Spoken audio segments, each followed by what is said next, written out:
it's wild. I'm open to sharing this experience. It's interesting to note that only as of late have I really grasped the concept of how to share my experience with you and not sell you a product.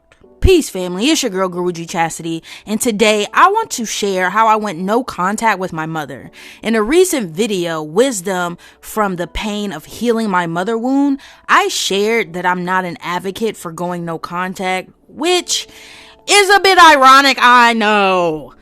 Honestly, it's a needed boundary for my growth and not my heart's desire. Although, over time, I've come to embrace it as the best thing that's ever happened to me. But that's taken time and continues to take time. I mean, I knew my mama had me misunderstood when I was pulling muffins and playing back what she said to me.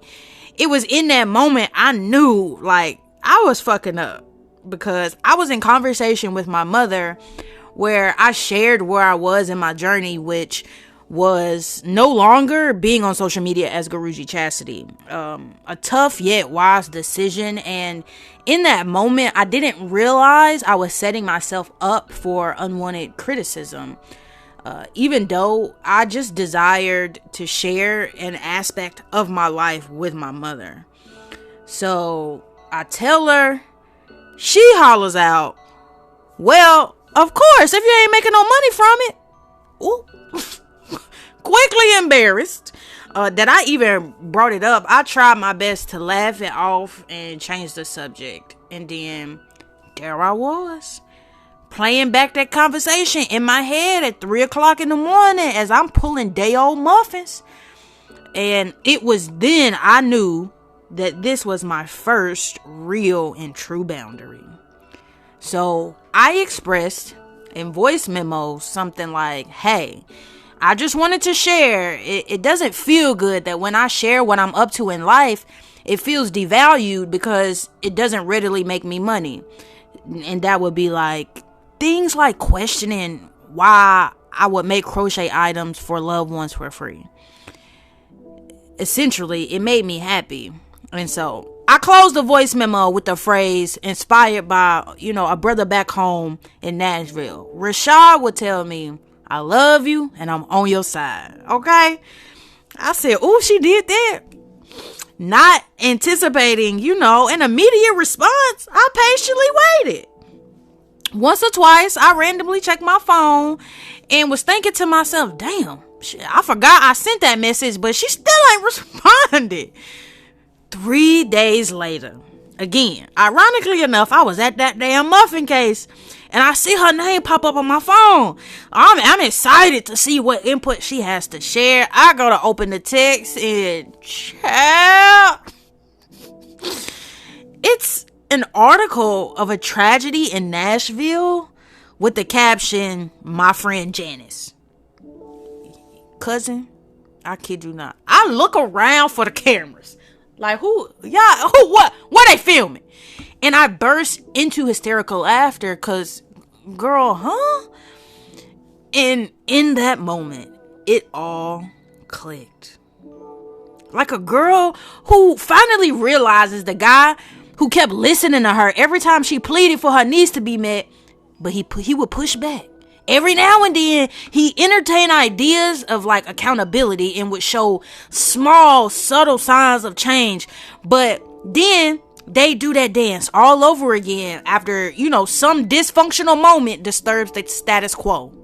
And one day, she realizes, oh, he was never actually planning to change. And there was actually nothing she could ever do to get him to change. It was in that moment that girl would be done. She would be like, "Oh, I get it. I see. She done." In that moment, y'all, I was her and she was him. Okay? And I knew I had to get the fuck up out of Dodge. So here's where the duality of being a human comes in for me, because while I gained this surge of self-confidence to realize this, I still didn't have no death wish, and I didn't want to face this head on again. Okay, I wanted to protect my peace, and so I lied, honey. I told her I got a promotion at work, so, our upcoming trip, we gonna need to postpone it. I'ma reach out to reschedule. She never heard from me again. Well, no one ever heard from me again. And it was a freeing moment because I never knew I could run away, y'all. I always thought it was my responsibility to figure out how to make it work. And that was my life's purpose. Before spirituality, that was my life's purpose. So some time went by and I noticed my father and my mom's best friend was looking at my TikTok page. And so that prompted me to reach out and then clearly state my intentions, which for me was super, super empowering because I was able to prove to myself that while I was protecting my peace initially, I also wouldn't chicken out of every situation where I was required to set boundaries. I essentially expressed that over the years, my delivery has decreased my message, so I chose to leave quietly.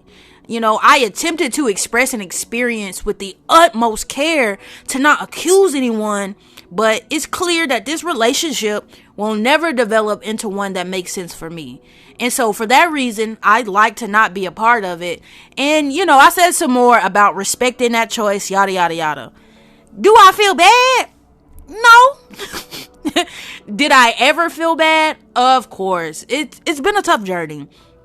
But there have been a few specific pieces that clicked into place mentally that elevated the deep sense of emotional pain I've always felt with the disconnect between me and my mother.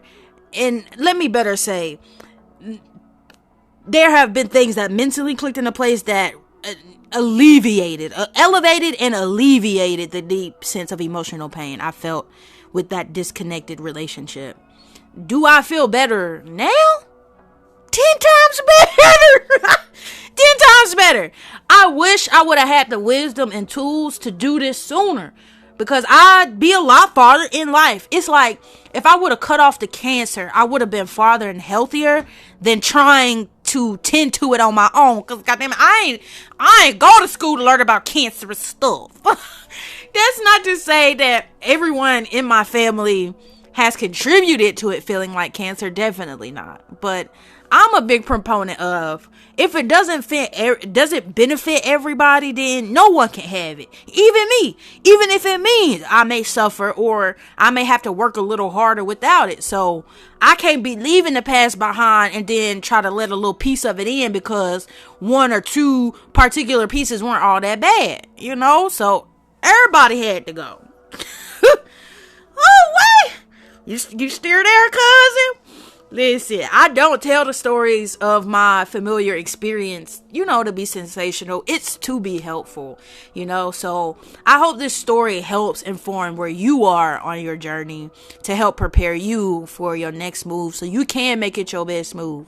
So be sure to download the Mother Wound E-God I've created to support you in your journey. If this conversation has inspired you to take a deeper look at the impact of the relationship between you and your mother.